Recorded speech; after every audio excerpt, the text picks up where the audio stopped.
Greetings, dear ones, and thank you for the contact and for this invitation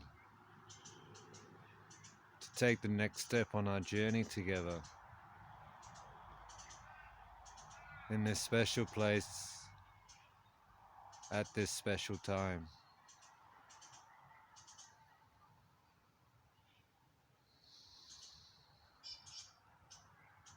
Let us relax and ease into this teaching, into this transmission.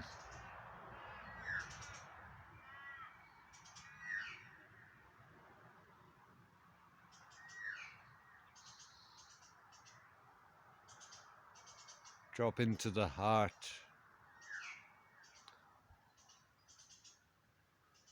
Open the channel wide.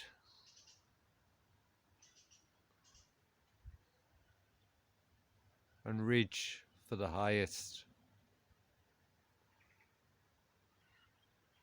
wisdom on this subject we are speaking to today.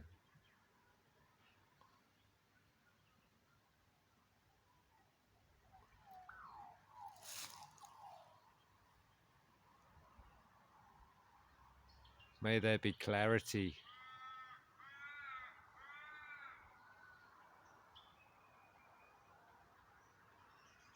and insight that emerges from this time together.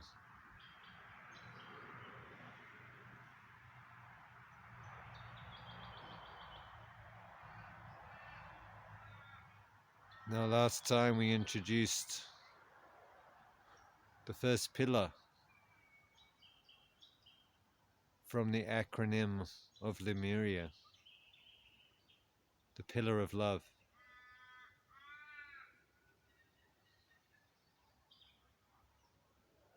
Which is like a compass that orientates us in the direction we wish to travel.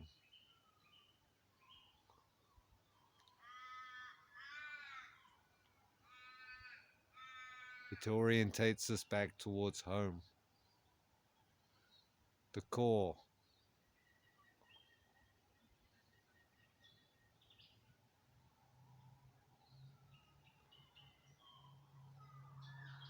And disentangles us from the mindset of fear.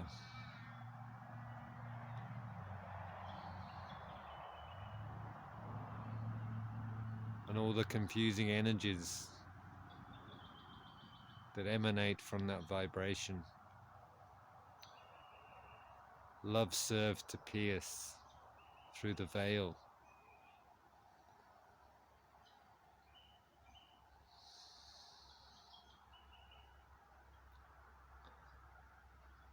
And from that space of love, we are in a position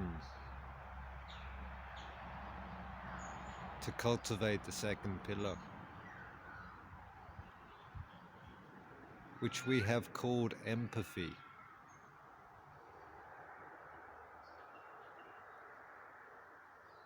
Even though we know that this is a term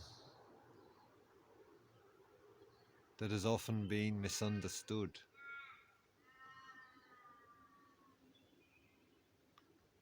Our intent is to clear up that confusion so that we may appreciate why we have positioned this as the second pillar, deepening us into the space of heart consciousness.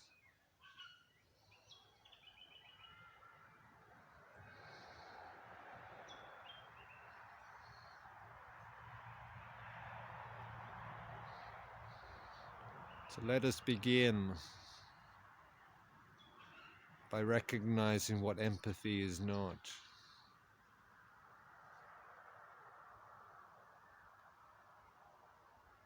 Empathy is not sensitivity.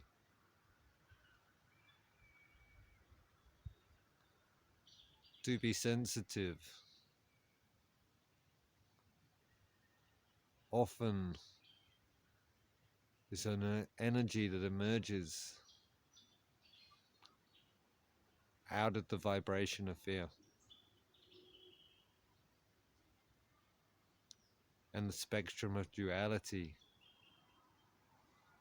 between one who is insensitive and one who is sensitive.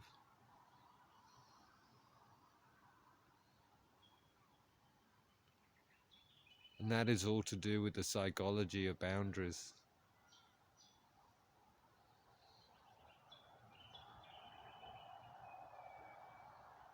As someone who becomes insensitive, as someone who experienced such abuse that they built a fortress around themselves in order to feel safe. They have very strong boundaries. And the sensitive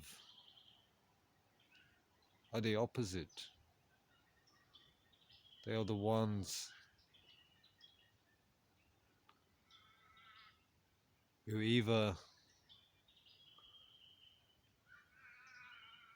could not establish boundaries in their relationships from the inside, or they had dominant people in their lives who did not allow them to cultivate boundaries.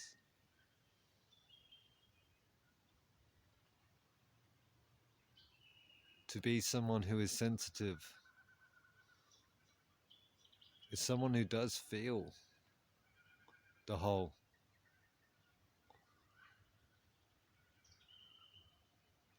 But it's not a healthy feeling for the whole.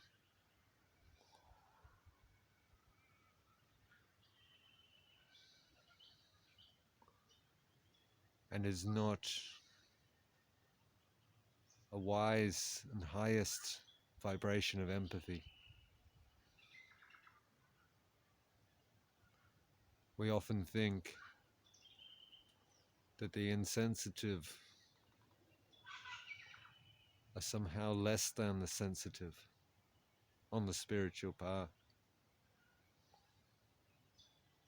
That the empath is more mature than the narcissist in that language and in those terms. Because the narcissist is very much clearly rooted in a world of fragmentation.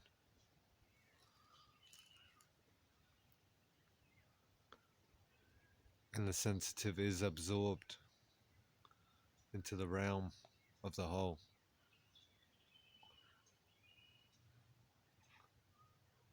But I do not make this distinction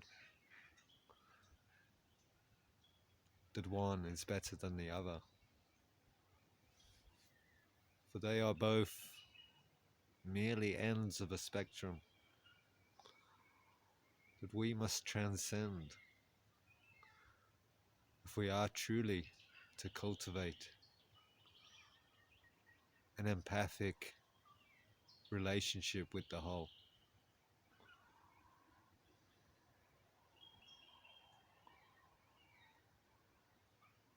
Empathy does not mean that we feel the symptoms that other people are feeling.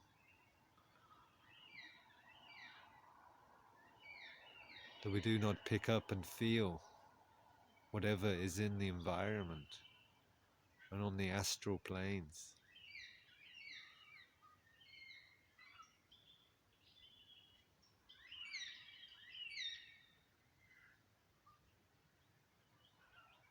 Empathy is not the absence of boundaries.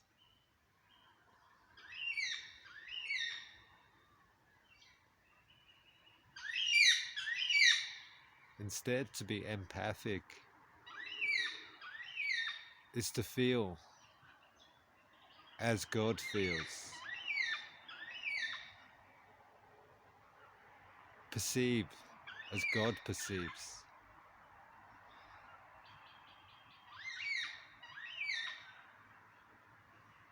to understand as God understands.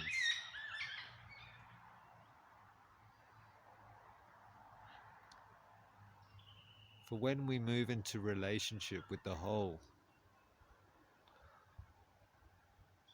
from the place of love,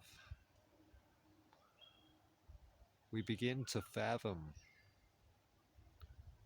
the dynamic complexity of the whole.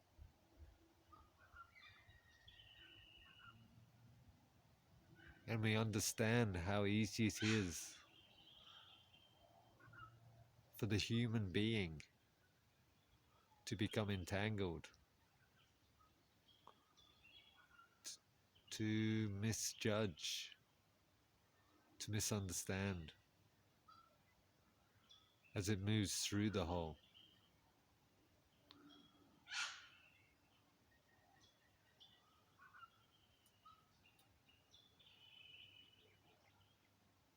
Because there are two skills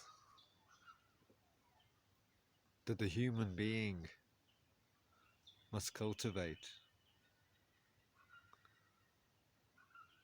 to be empathic in relationship with the whole.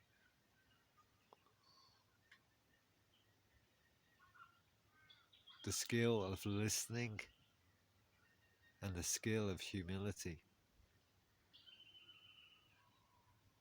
What does it mean to listen?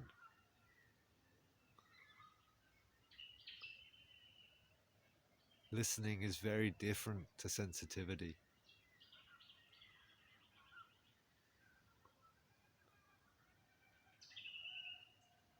Listening requires putting the ego to the side. All beliefs, all interpretations, all judgments about what is being perceived.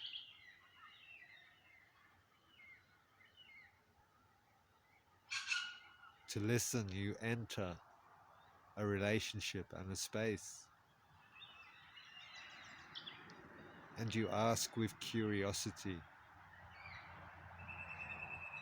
what is truly here?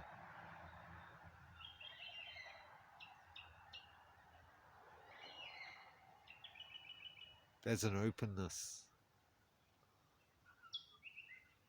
and a sense of wonder in that question, and trying to be empathic with God. What is truly going on here? As I navigate this world and all relationships from the standpoint of a human being.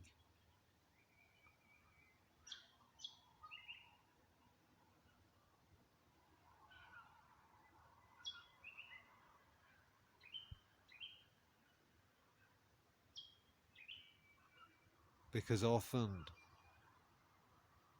the past is brought into the present.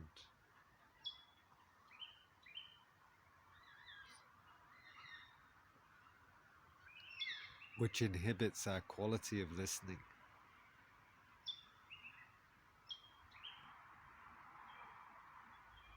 One can have boundaries and still listen.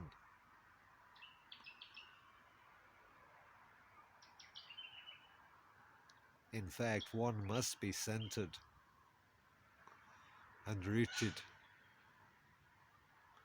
in the heart and reaching for the highest in order to be able to listen.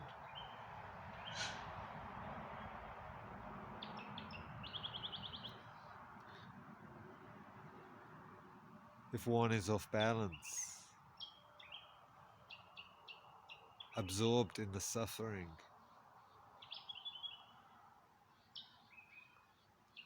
then one cannot listen.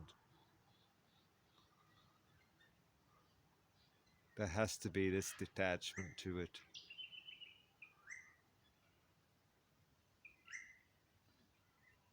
Which is not cold, but is wise.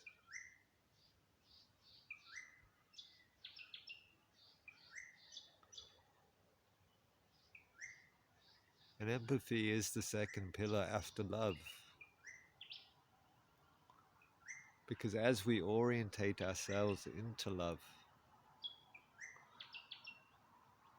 there is this natural desire from that space to want to move into relationship with this world.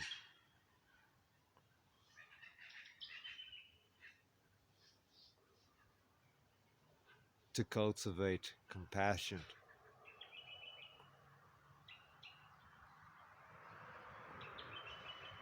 And compassion can only arise out of empathy.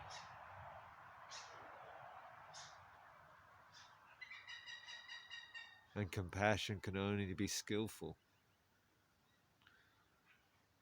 if we know what is truly there. If our perception is clear.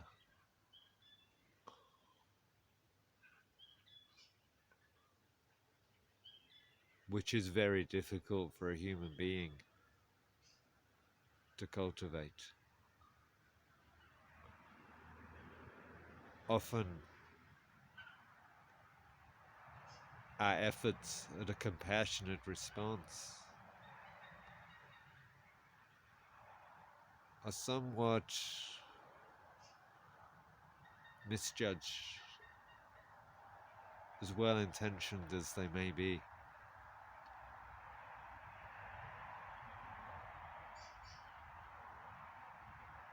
Because we only see the suffering in others from a point of fragmentation. We only see one side of it.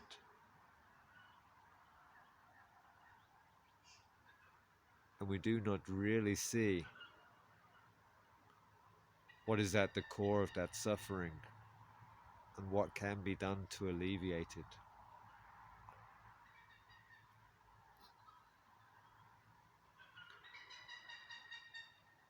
Which is exactly what God does.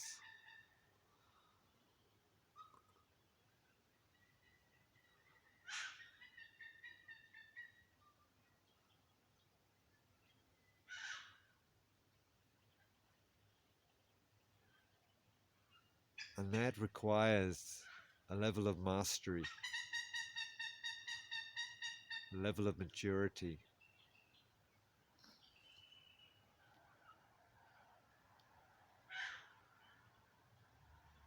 and the willingness to listen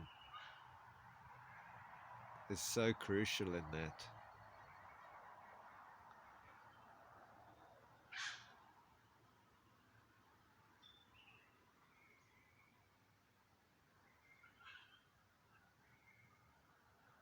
But it can only come from love. For when in the space of fear, there is no capacity or desire to listen.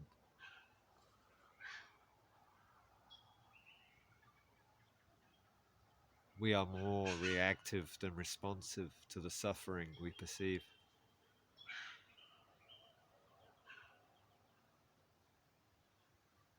We jump in.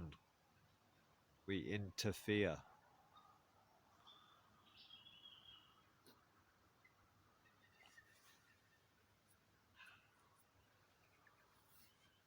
Or else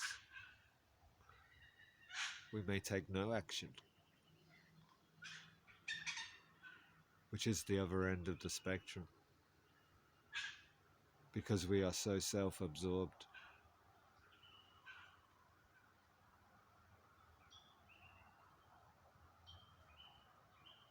And it doesn't really matter how you have become entangled, whether in your sensitivity you are so absorbed in the suffering that you become lost in it and drained, or if as a narcissist you cannot even perceive that there is suffering there. Not truly. Again, we say we are not here to compare the higher and the lower, but simply to reach for the highest, to go beyond that fear lens of perception into the heart of love, then on into empathy,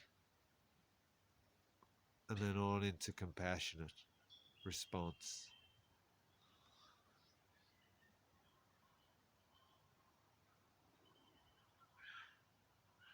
And we also want to talk about this second quality of humility.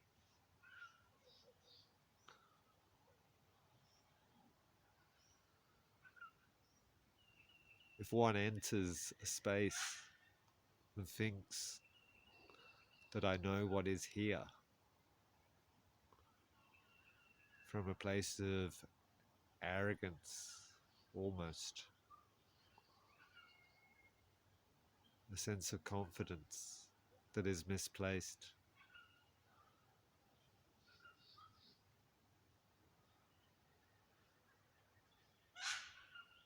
then one was likely to miss the mark.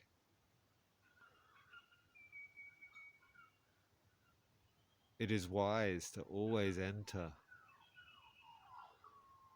a relationship, an astral space,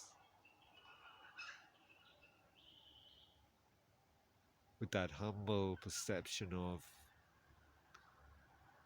I don't really know.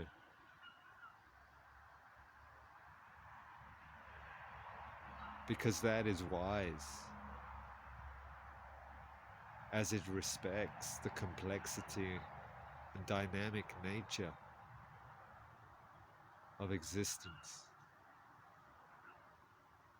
the threads of many causes,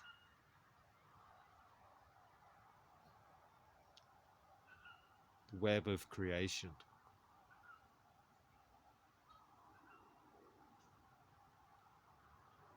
How can the human mind even dare to make the statement that I know? To make sense of it, to comprehend it, to pinpoint the exact, precise cause of the suffering that is being perceived.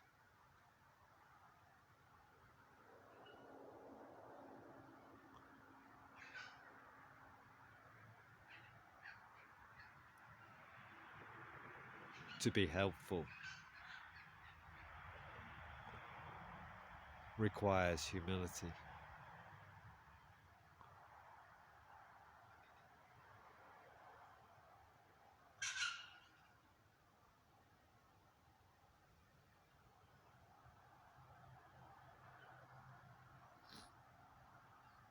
And this is the opposite of what we are taught.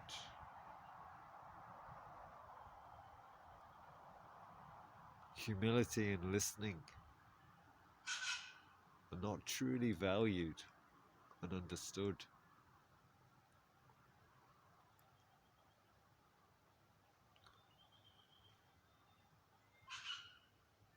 When we approach someone in a state of suffering and seek relief,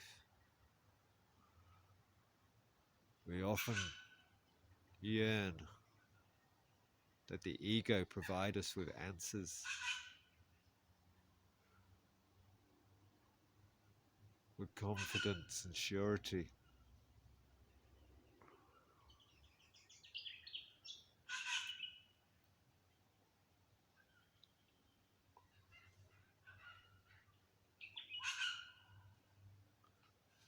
we don't often yearn for God. For God is the one who listens and is humble.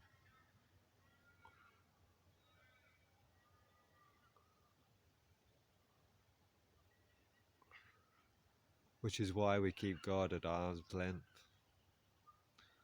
and choose the ego.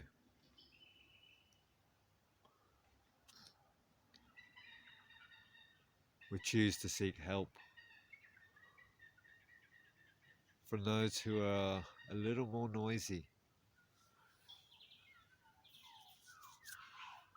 in their pronouncements.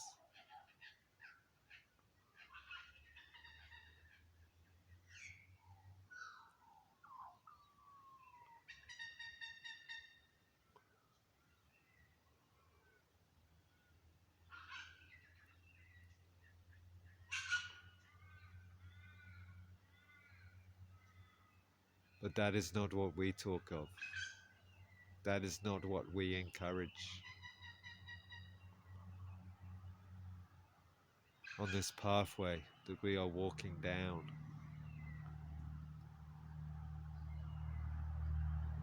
as heart-centered beings, moving into deeper relationship with the whole.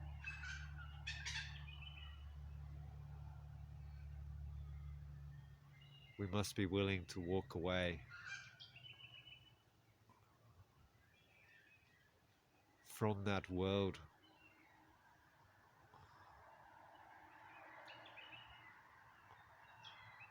and enter into the mystery of this humility and this desire to listen.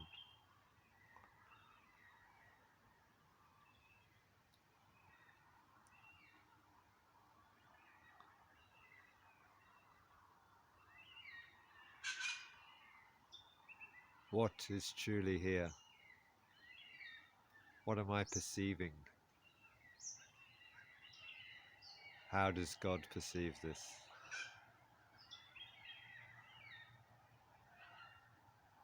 How would God respond?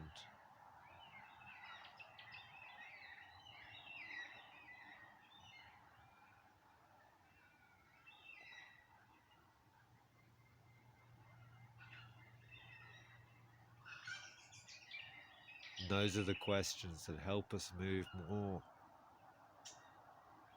into right relationship with the whole.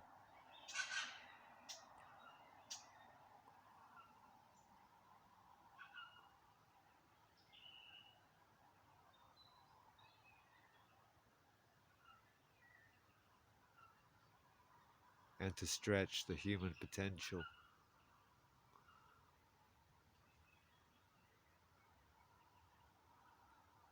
beyond its ego mind.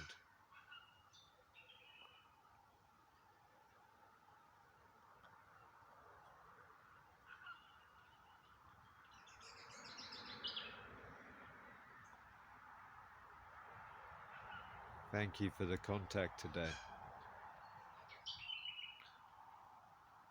Next time we will take that next step along the path, deeper into this teaching,